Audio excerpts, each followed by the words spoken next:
चलिए देखिए, आवाज पहुंच रही होगी। आज जो है संविधान का पहला टॉपिक हम लोग शुरू करेंगे।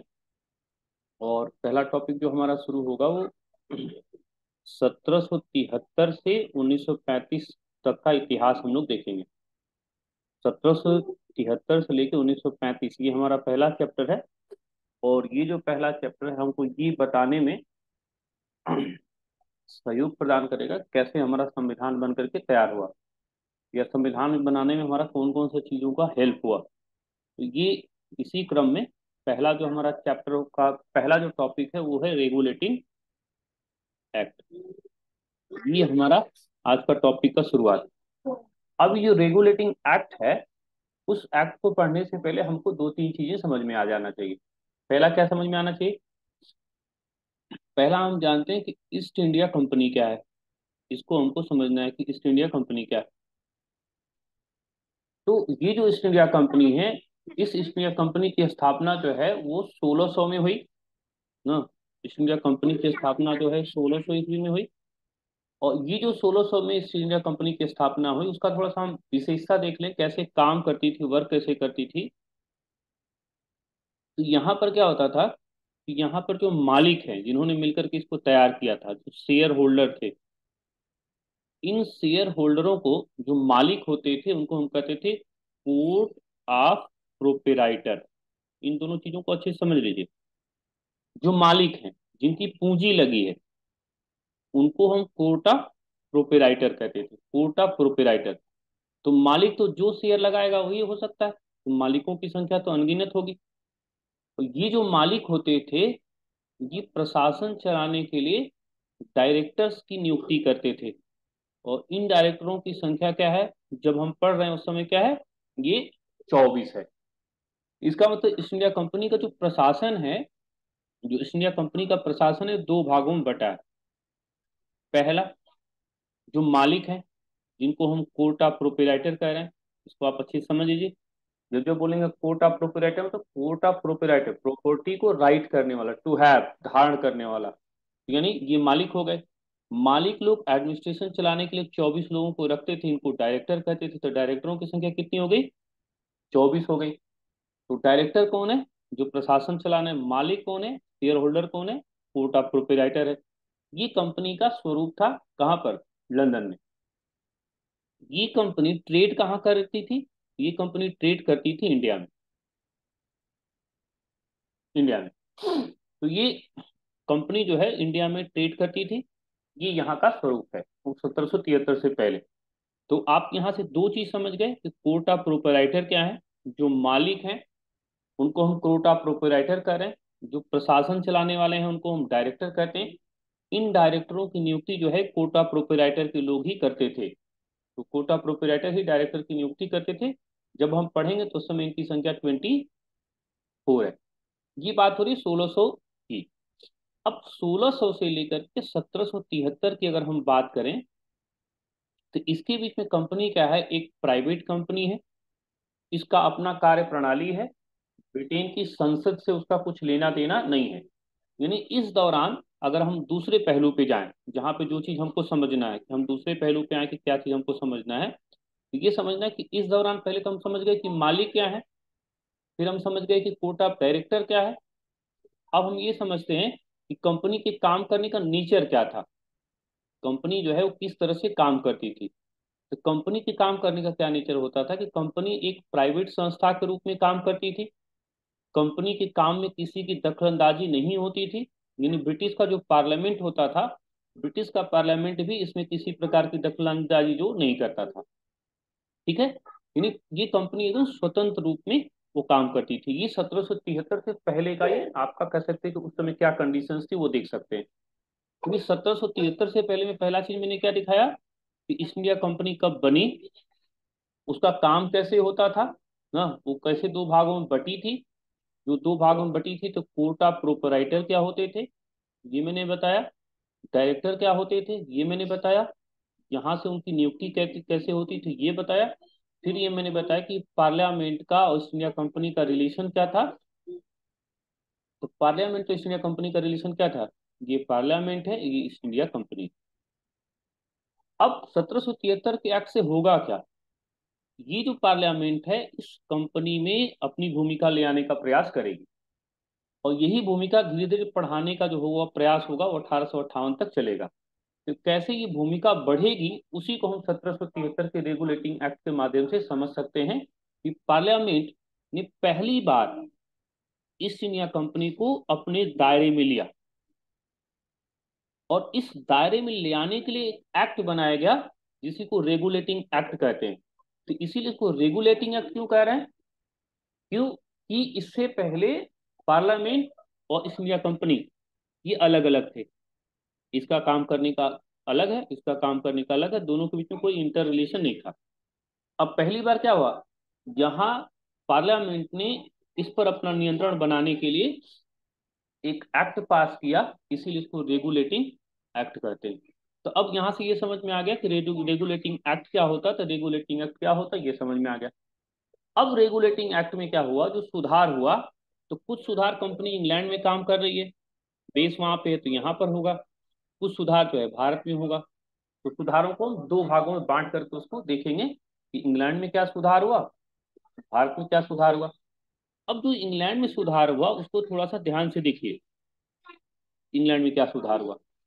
अभी हम लोग समझ गए हैं कि कोर्ट ऑफ प्रोप्राइटर कौन होते थे, मालिक होते थे, और निदेशक कौन होते थे, काम करने के लिए जो नियुक्त करते किए जाते थे निदेशक होते थे। तो अब पहली बार ये हुआ कि ये जो कोर्ट ऑफ प्रोप्राइटर हैं इनके मताधिकार की योग्यता बदल दी गई, और कही गई कि अब 500 की जगह पे 1000 पाउंड जो जिसके पास मालिकाना हक है वही वोटिंग करेगा। वोटिंग के लिए अनिवार्य शर्त हो गई 1000 पाउंड। अगर 1000 पाउंड से नीचे है तो आप शेयर होल्डर रहेंगे, लेकिन आपको वोटिंग का अधिकार नहीं रहेगा। और ये वोटिंग करना किसके लिए था? निदेशकों के चुनने का अधिकार था। यानी निदेशकों के चुनने में अगर आपको अधिकारिता चाहिए तो अब आपको 500 की जगह पे 1000 पाउंड आपको करना पड़ेगा। इससे क्या होगा कि कंपनी में निवेश की मात्रा बढ़ेगी। जो निदेशक थे उसमें ये कहा गया कि चूंकि हर साल के चुनाव से क्या होता था, समस्या ज्यादा होती थी। प्रति साल अगर चुनाव होगा तो चुनाव के लिए लोग ज्यादा फोकस करेंगे, चुनाव के लिए फोकस ज्यादा होगा। अब ये कहा गया कि नहीं, चुनाव एक साल के लिए नहीं होगा, चुनाव 4 साल के लिए होगा। तो चुनाव की अवधि 1 वर्ष के स्थान पर 4 वर्ष कर दी गई। और ये भी कहा गया कि 1/4 यानी कि जो 25% लोग हैं, ये 25% लोग प्रतिवर्ष रिटायर हो जाएंगे। तो यानी यहां से क्या देखा गया, इंग्लैंड में क्या परिवर्तन हुआ? पहला परिवर्तन, जो मालिक हैं उनको कहा गया कि आपकी मताधिकार की योग्यता बदली जा रही है। अब जिसके पास 1000 पाउंड होगा वही वोट करेगा, 1000 से नीचे वाला वोट नहीं करेगा। 500 पाउंड या लेस देन 1000 पाउंड है तो आप वोटिंग का आपके पास अधिकार नहीं रहेगा। आपके पास शेयर होल्डर रहेंगे, मालिक आप रहेंगे, लेकिन वोट देने का आपको अधिकार नहीं है। निदेशकों का जो चुनाव होगा उसमें भागीदारी आपकी नहीं रहेगी। निदेशकों का कहा गया कि 1 साल की जगह पे आप 4 साल के लिए अब नियुक्ति होगी। 25% लोग प्रतिवर्ष पर ईयर हमेशा नई नियुक्तियां होंगी। इसका मुख्य उद्देश्य ये था कि चुनाव में जो तमाम तरह की समस्या होती है उस समस्या को कम करने का प्रयास किया जाए। ये समस्या जो है कम करने का जो प्रयास किया गया उसी को हम रेगुलेटिंग एक्ट का इंग्लैंड में सुधार देख सकते हैं। तो ये इंग्लैंड में सुधार की प्रक्रिया को आप इस तरह से देख सकते हैं कि हाँ, इंग्लैंड में जो सुधार की प्रक्रिया इस तरह से चली। अब भारत में कुछ सुधार किए गए, तो देखते हैं कि भारत में क्या क्या सुधार किए गए। तो अब हम लोग दूसरे पहलू पे आते हैं। अब हम लोगों ने भारत का सुधार देख लिया, अब हम लोग आते हैं इंग्लैंड का सुधार देख लिया, अब हम लोग भारत के सुधार में आते हैं। भारत के सुधार में पहला क्या हुआ, भारत में जो ईस्ट इंडिया कंपनी का प्रशासन चल रहा था तो उस समय जो मुख्य प्रशासक होता था उसको हम बंगाल का गवर्नर कहते थे। ये बंगाल का गवर्नर होता था, उसका नाम क्या है, बंगाल का गवर्नर। तो अब पहली बार क्या हुआ, इसका नाम चेंज कर दिया गया, बंगाल का गवर्नर जनरल। यानी यहाँ पे एक जी है, यहाँ पे 2 जी। और इस पद पर सबसे पहले बैठाया गया किसको, वॉरेन हेस्टिंग्स को। इसका मतलब कि अब जो गवर्नर जनरल है वो प्रशासन के साथ साथ सेना का भी प्रशासन देखेगा। गवर्नर का काम भी करेगा और जनरल का काम भी करेगा। तो गवर्नर और जनरल दोनों की भूमिका वहां पर महत्वपूर्ण हो गई। और पहला गवर्नर जनरल बनाया गया किसको? वॉरेन हेस्टिंग्स को। अब ये जो गवर्नर जनरल बना तो इसका काम बढ़ गया। काम बढ़ गया तो इसके लिए एक परिषद बनाई गई। इस परिषद में 4 सदस्य रखे गए। 4 सदस्य रखे गए। और साथ ही ये जो बंगाल की प्रेसिडेंसी थी उसको ये कहा गया कि आप मद्रास और बॉम्बे, ना, मद्रास और बॉम्बे, ये दोनों को ही यही लीड करेगा। यानी इसकी सुप्रीमेसी हो गई, ये सर्वोच्च हो गई। बम्बई की प्रेसिडेंसी सर्वोच्च हो गई। इसका मतलब क्या है? पहला, जो बंगाल है, यानी इसमें महत्व बंगाल का भी बढ़ा। महत्व जो है वो बंगाल का भी बढ़ा। अब बंगाल के गवर्नर जनरल का भी बढ़ा। क्या हुआ? बंगाल को बोला गया कि सुप्रीम रहेगी। बंगाल सर्वोच्च सर्वोच्च हो गया। मद्रास और बंबई ये दोनों इसके अधीन आ गए। और यहां पर क्या हुआ कि जो गवर्नर जनरल उसकी परिषद में 4 सदस्य बनाए गए। नाम भी कभी कभी पूछ लेता है, उसको ध्यान रखना है। क्लेवरिंग, मानसन, वारवेल, फिलिप फ्रांसिस। ये जो 4 लोग थे, बना तो गया, लेकिन इसमें ये कहा गया कि जो निर्णय होगा, डिसीजन होगा, वो डिसीजन किसके आधार पे होगा? डिसीजन होगा बहुमत के आधार पर। अब यहां पर एक समस्या आई। समस्या ये आई कि अगर बहुमत के आधार पर होगा तो ये जो गवर्नर जनरल है, गवर्नर जनरल की भूमिका विशिष्ट नहीं हो पाएगी। इसका मतलब क्या है? ये जो 5 लोग हैं, 1 + 4, तो ये तो पांचों अगर देखा जाए तो 1 = 2 = 3 = 4 = 5 हो गए ना। सबकी भूमिका महत्वपूर्ण हो गई ना, क्योंकि बहुमत है। तो बहुमत में सबकी भूमिका एक तरह महत्वपूर्ण हो गई थी। यानी गवर्नर जनरल यहाँ पर क्या हो गया? कहीं ना कहीं से कमजोर हो गया। और यहाँ पर मुखिया की भूमिका जो होगी कमजोर होगी। इसका मतलब आगे इसमें सुधार करना पड़ेगा। इसका मतलब क्या है कि बंगाल में जो परिवर्तन हुआ उसको देख सकते हैं 2 तरह से। पहला, बंगाल में क्या परिवर्तन हुआ? बंगाल प्रेसिडेंसी को सुप्रीमेसी दी गई, वो सुप्रीम बना दी गई कि जो बंगाल प्रेसिडेंसी है वो बंगाल प्रेसिडेंसी महत्वपूर्ण रहेगी। बंगाल प्रेसिडेंसी डोमिनेट करेगी। जो वो कहेगी, बंगाल प्रेसिडेंसी जो कहेगी वही होगा। बंबई और मद्रास उसके अधीन आ गए। फिर बंगाल का जो पद नाम था गवर्नर का उसको गवर्नर जनरल कर दिया गया। पहला गवर्नर जनरल कौन है? वॉरेन हेस्टिंग्स है। परिषद उसकी बनाई गई 4 सदस्यों की, लेकिन उसमें बोला गया कि बहुमत के आधार पर निर्णय होगा। तो बहुमत ही यहाँ पर महत्वपूर्ण हो गया। तो इसका मतलब गवर्नर जनरल की भूमिका अधिक महत्वपूर्ण नहीं हुई। तो इसीलिए देखिए यहाँ पर आप देखिए, गवर्नर जनरल की परिषद की स्थापना हुई, 4 सदस्य जोड़े गए, निर्णय बहुमत के आधार पर होना था। साथ ही परिषद का अधिकार था कि मुंबई तथा मद्रास पर भी अपना वर्चस्व रख सकती है। यानी भारत के अंतर्गत क्या हुआ? बंगाल की जो सुप्रीमेसी है वो भी हावी हुई। और जो गवर्नर जनरल का पद गवर्नर था उसका पद नाम गवर्नर जनरल कर दिया गया। परिषद बनाई गई, 4 सदस्य रखा गया सहयोग के लिए। लेकिन उसमें सबसे बड़ी समस्या क्या है कि डोमिनेट गवर्नर जनरल को नहीं किया गया। गवर्नर जनरल सब सामान्य सदस्यों की तरह ही उसकी भूमिका रही। इसीलिए बहुमत के आधार पर जब हो गया तो गवर्नर जनरल की भूमिका वहां पर खारिज कर दी गई। यानी भारत में जो पहला परिवर्तन हुआ, बंगाल की सुप्रीमेसी, नंबर 1। दूसरा, पद नाम में परिवर्तन। बंगाल का गवर्नर जनरल गवर्नर जनरल बन गया। 4 सदस्यों की नियुक्ति हुई, बहुमत के आधार पर निर्णय होना था। ये जो हुआ वो भारत में जो महत्वपूर्ण परिवर्तन हुआ वो बंगाल और बंगाल के क्षेत्रों में जो परिवर्तन हुआ उसको आप देख सकते हैं। अब अगला जो देखते हैं हम लोग, इसी के अंतर्गत क्या हुआ कि सर्वोच्च न्यायालय की स्थापना हुई। सर्वोच्च न्यायालय की स्थापना कहाँ हुई? कोलकाता में हुई। घोषणा इसकी 72 में हुई, 73 में हुई। इसने वर्क करना शुरू किया 74 में। इसमें कुल 4 सदस्य थे। जो चीफ जस्टिस है उनका नाम है एलिजा इम्पे। इम्पे एक है, दूसरा का नाम यहाँ पे हाइड था, चेम्बर था और लिमिस्टर था। ये सदस्यों के नाम, हाइड, चेम्बर और लिमिस्टर।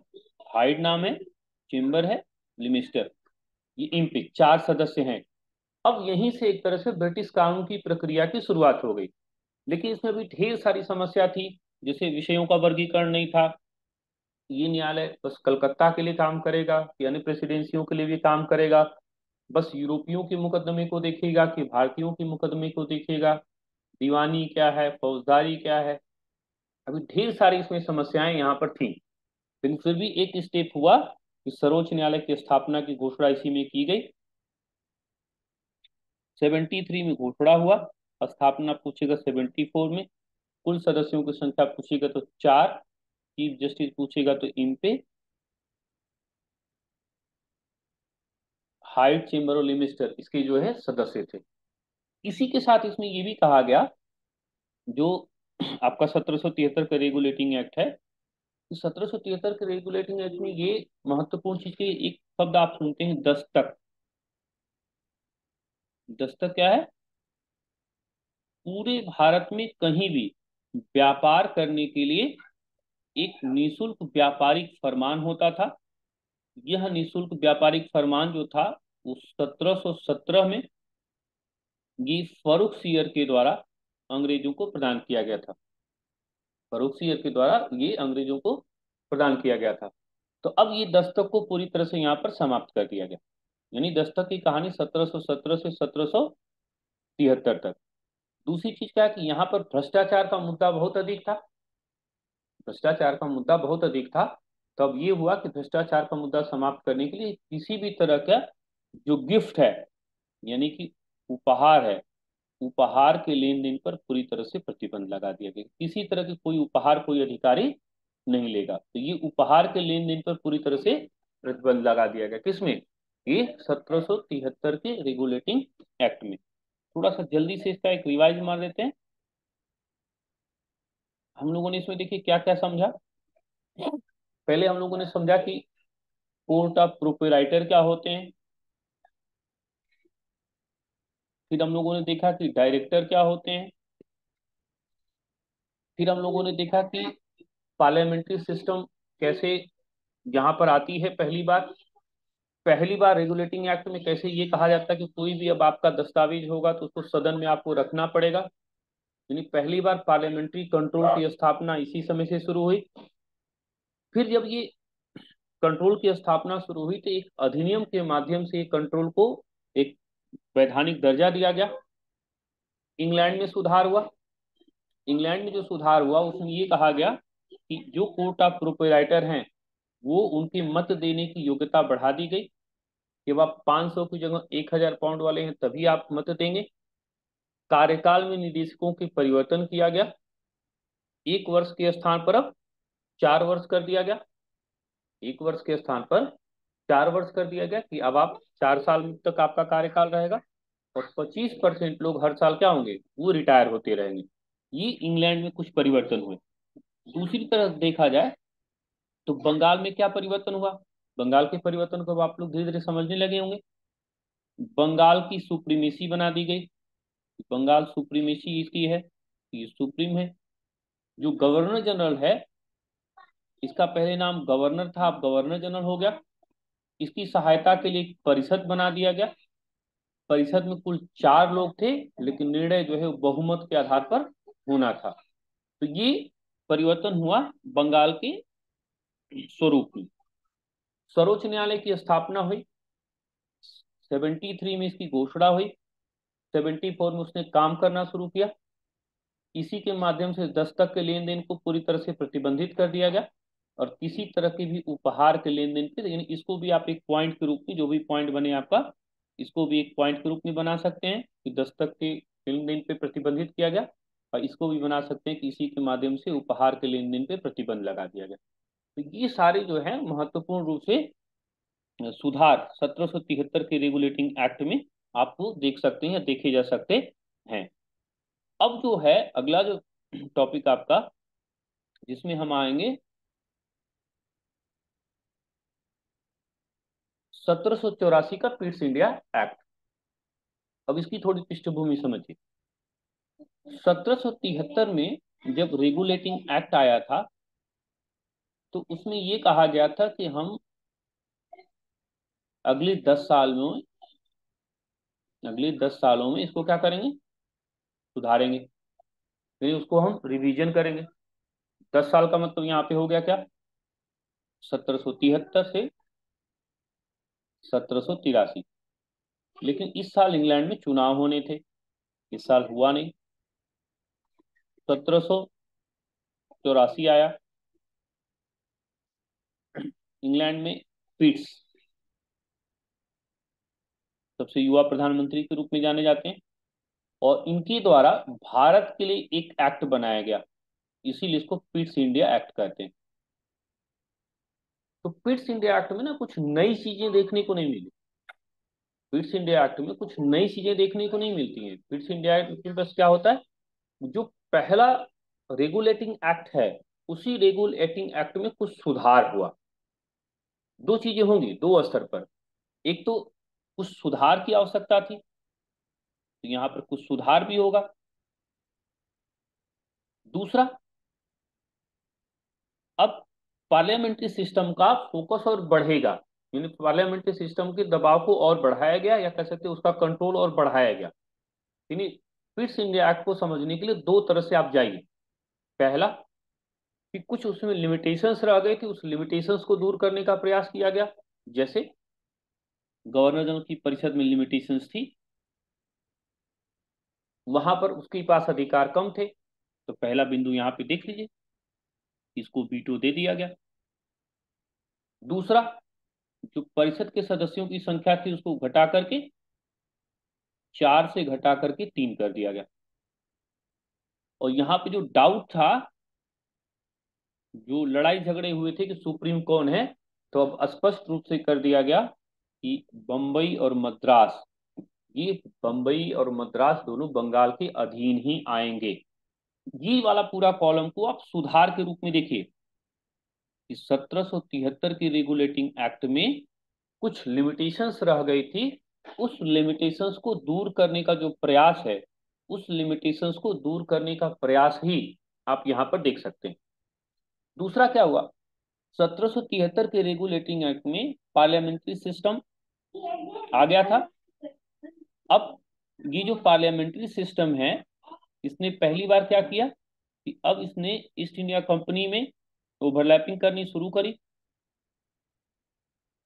यहां से इसने ओवरलैपिंग करनी शुरू की थी। अब इस ओवरलैपिंग को बढ़ाया गया, जो ईस्ट इंडिया कंपनी है इसको दो फाड़ कर दिया गया। ईस्ट इंडिया कंपनी को ये कहा गया कि आप जो ट्रेड वाला काम है, वो ट्रेड वाला सब काम आप देखिए, लेकिन जितना पॉलिटिकल मैटर है वो सब हम देखेंगे। और हम देखेंगे मतलब पार्लियामेंट ने क्या किया, एक 6 सदस्यों का बोर्ड बना दिया। 6 सदस्यों का बोर्ड बना दिया है, और ये बोर्ड जो है वो पूरा संसद के पास रिपोर्ट करेगी। यानी अब जो कंपनी का पॉलिटिकल मैटर है, वो कंपनी का पॉलिटिकल मैटर अब उसका खत्म हो गया। ट्रेड वाला काम वो करेगी, ट्रेड वाला काम ईस्ट इंडिया कंपनी करेगी। डायरेक्टर देखेंगे, इनकी रिस्पॉन्सिबिलिटी वो मालिकों के पास, कोटा प्रोपराइटर के पास हो गई। इसका मतलब क्या है, 1773 में जो ओवरलैपिंग शुरू हुई थी, यहां तक आते आते कंपनी को दो भागों में बांट दी थी।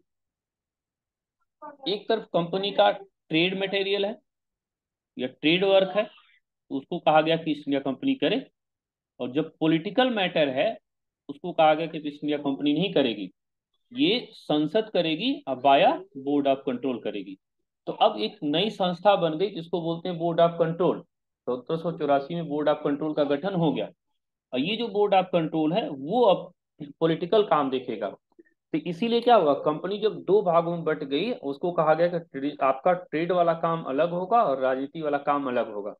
इसीलिए इसको ड्यूअल सिस्टम कहते हैं, दोहरा शासन प्रणाली कहते हैं। शासन में दो भाग किया गया, पूरा शासन अब नहीं करेगी कंपनी, जो ट्रेड ट्रेड का काम है वो ईस्ट इंडिया कंपनी करेगी, और जो राजनीतिक काम है वो राजनीतिक काम करने का काम बोर्ड ऑफ कंट्रोल करेगा, और उसका उत्तरदायित्व तो संसद के पास है। और जो व्यापारिक काम है उसमें कंपनी को, ईस्ट इंडिया कंपनी को पूरी तरह से छूट है। यानी पिट्स इंडिया एक्ट जो है वो, इसको इसी दो रूप में आपको समझना है कि एक तो इसमें कुछ सुधार की आवश्यकता थी, सुधार हो गया। और दूसरा, इसमें नियंत्रण में क्या हुआ कि अब नियंत्रण में वृद्धि हुई। तो नियंत्रण पहले में क्या था कि पार्लियामेंट्री सिस्टम आ गई, उन्होंने कहा कि सारा दस्तावेज आप हमको दिखाएंगे। अब इसमें ये कहा गया कि नहीं, अब आप कुछ काम छोड़िए ना, आप आधा काम अपना छोड़िए, आधा काम करिए और आधा काम अब हम करेंगे। ये काम, इसका मतलब क्या हुआ, ये जो काम हुआ उस काम पर अब सरकार करेगी, हम करेंगे, आप मत करिए। हाँ, ये जो काम है, ये वाला काम जो है वो सरकार करेगी, हम करेंगे। तो अब सरकार ये वाला काम करने लगी और ईस्ट इंडिया कंपनी का जो है वो अपना काम करे। इसका मतलब अब आधा काम ईस्ट इंडिया कंपनी का घट गया। इसका मतलब धीरे धीरे क्या है कि जो पार्लियामेंट है वो अपना एक तरह से धमक बढ़ाने का वो प्रयास कर रही है। तो 1773 पढ़ लेंगे तो 84 पढ़ने में कोई दिक्कत नहीं है। दो दिमाग में उसको रखना है, सुधार की आवश्यकता, और इधर क्या है, दोहरा शासन प्रणाली। ये जो 1784 का पीट्स इंडिया एक्ट है, ये जो दोहरा शासन प्रणाली है, ये दोहरा शासन प्रणाली चलेगी कब तक, 1858 तक। और 1858 में इसको समाप्त हो जाएगा। और सीधे सीधे अब महारानी, यानी जो क्राउन है, वो सत्ता ग्रहण करेंगे। तो सत्ता ग्रहण करने की जो प्रक्रिया है, उस सत्ता ग्रहण करने की प्रक्रिया 1858 में जाकर के होगी। तो यानी ये जो 1784 का दोहरा शासन प्रणाली है, इस 1784 से लेकर और 1858 तक ये महत्वपूर्ण रूप से चला। ये दो एक्ट हैं ना, एक 1773 का रेगुलेटिंग एक्ट और 1784 का पीट्स इंडिया एक्ट। ये दोनों चीजें जो है हमने आपको समझाने का थोड़ा सा स्लो रूप में प्रयास किया, और आशा है कि समझ में आएगा। नोट्स हम आपको बना करके दे देंगे, लिखने का कोई बहुत समस्या नहीं है। हाँ, लिखने की समस्या दूर हो जाएगी। नोट्स आपको उपलब्ध करा देंगे, समझने का फोकस इस पे करिए। रिकॉर्डेड वीडियो को हम फिर डाल भी देंगे यूट्यूब पर, तो वहां से कोई चीज दिक्कत होगी तो आप उसको दोबारा देख करके समझ जाइए, कि दोबारा आपको समझ में आ जाएगा। दो चीजें यहाँ से हम लोगों ने समझा, एक रेगुलेटिंग एक्ट, फिर से मैं ब्रीफली बता देता हूँ। रेगुलेटिंग एक्ट को रेगुलेटिंग एक्ट क्यों कहा गया कि पार्लियामेंट पहली बार पार्लियामेंट, जैसे अभी क्या बता रहे थे कि दो अलग अलग थे, ईस्ट इंडिया कंपनी अलग थी और पार्लियामेंट अलग था, दोनों के बीच में कोई रिलेशन नहीं था। पहली बार पार्लियामेंट ने कहा कि आप जितना भी आप काम करोगे वो सारा काम हमको दिखाओ। यानी पहली बार पार्लियामेंट्री सिस्टम यहाँ पर इंट्रोड्यूस हुआ, किसके संदर्भ में, ईस्ट इंडिया कंपनी के संदर्भ में। अब जब संदर्भ में आया तो वहां पर एक एक्ट आया जो दोनों के रिलेशंस को एक वैधानिक दर्जा देगा, उसी को रेगुलेटिंग एक्ट कहा गया। उस रेगुलेटिंग एक्ट में दो चीजें हुई। पहला, मताधिकार में परिवर्तन हुआ कि अब जो पहले लोग वोट डालते थे 500 पाउंड वाले, वो नहीं डालेंगे। अब वो डालेंगे बस कितना, वो अब डालेंगे बस 1000 पाउंड वाले। चुनाव होगा तो 1 साल के लिए नहीं होगा, चुनाव 4 साल के लिए होगा, और हर साल 25% लोग क्या होंगे, हर साल 25% लोग जो है वो रिटायर होते जाएंगे। वहां की चीज हो गई। फिर दूसरा जो देखा जाए कि परिवर्तन क्या हुआ, दूसरा परिवर्तन जो हुआ वो इस रूप में हुआ कि, दूसरे परिवर्तन को ऐसे समझिए, बंगाल में परिवर्तन हुआ। बंगाल का जो परिवर्तन हुआ, वो बंगाल ने वहां पे डोमिनेट किया। बंगाल प्रेसिडेंसी को ये कहा गया कि जो बंगाल प्रेसिडेंसी है वो सर्वोच्च रहेगी, और मद्रास प्रेसिडेंसी और बॉम्बे प्रेसिडेंसी, दोनों को, दोनों की सॉवर्निटी जो है वो बंगाल में जाकर के समाहित हो गई। पद नाम बदल गया, एक जी से दो जी हो गए, गवर्नर जनरल हो गया, वॉरेन हेस्टिंग्स पहला गवर्नर जनरल हो गए। फिर ये जो परिषद बनी, इसमें 4 सदस्य हैं, और ये जो 4 सदस्य हैं इनके नाम यहाँ पर मैंने लिखे हुए हैं, वो आप देख सकते हैं वहां पे नोट में। निर्णय जो है बहुमत के आधार पर होना था। ये जो है ये कुछ परिवर्तन हुए। अगले अगर परिवर्तन को ध्यान से देखा जाए तो सर्वोच्च न्यायालय की स्थापना की घोषणा अगर ईयर पूछा तो 73 में, 73 में, और इसने काम करना किया 74 में। कुल सदस्यों की संख्या कितनी है? 4।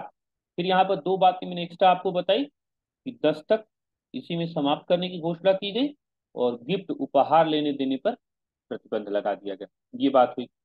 फिर अगर हम आगे चलें तो जो 1784 का पिट्स इंडिया एक्ट है वो एकदम आसान है। पहला चीज क्या है, इसमें जो सुधार हुआ, जो रेगुलेटिंग एक्ट है उसमें कुछ समस्या रह गई थी, उसको दूर करने का प्रयास हुआ। और रेगुलेटिंग एक्ट में पार्लियामेंट्री सिस्टम को क्या किया गया, और बढ़ाने का प्रयास किया गया, और उसी प्रयास में डुअल सिस्टम आया। इसी प्रयास में दोहरा सिस्टम प्रणाली आई। तो दोहरा सिस्टम प्रणाली यही आई, इसी समय आई। दोहरा सिस्टम प्रणाली का मतलब समझ लीजिए कि अब दो लोग का शासन हो गया। जो व्यापारिक कार्य है वो कंपनी के पास रह गया, और जो राजनीतिक कार्य है वो संसद के पास हो गया। इसी को डुअल सिस्टम कहते हैं। ये जो डुअल सिस्टम है, उस डुअल सिस्टम की समाप्ति, उस डुअल सिस्टम की समाप्ति कब हुई? उस डुअल सिस्टम की समाप्ति हुई 1858 में। ये दो एक्ट हमने पढ़ाया। वीडियो हम आपको यूट्यूब पे अपलोड कर देंगे, उसको आपको देख लीजिएगा। नोट्स आपको हम उपलब्ध करा देंगे आप लोगों को, आप उसको लेकर के एक बार पढ़ लीजिएगा। लिखने की बहुत जरूरत नहीं पड़ेगी। सुनते रहिए, सुनने वाली चीजें जो है बार बार दिमाग में बैठती हैं। और कोई डाउट होगा तो बीच बीच में हम लोग डाउट क्लास में इसको वो कर लेंगे। ठीक है। काजल, कुछ समझ में आया आज थोड़ा? Yes sir. हम्म। वर्षा, कुछ समझ में आया है? चलो ठीक है, कोई दिक्कत नहीं। बबीता जी, कुछ आवाज जा रही है, समझ में आया कुछ आज?